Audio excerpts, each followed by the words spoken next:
war-saxaafadeed hadda soo gaadhay xafiiska warqabadka ee Voice News ayaa waxa uu dhignaa sidani madaxweynaha jamhuuriyadda Somaliland oo kulan la qaatay guddiga komishanka doorashooyinka qaranka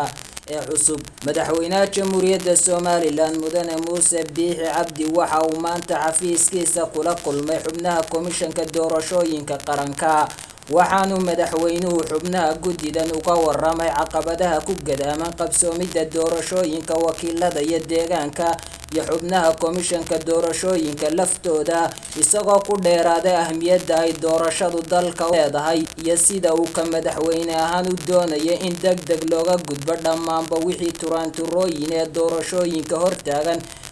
dhinacooda xubnaha guddida doorashooyinku waxay madaxweynaha xog waran ka siiyeen wixii uu qabsoomay intii ay xilka hayeen iyo waxyaabaha mustaqbal ahaan u qorshaysan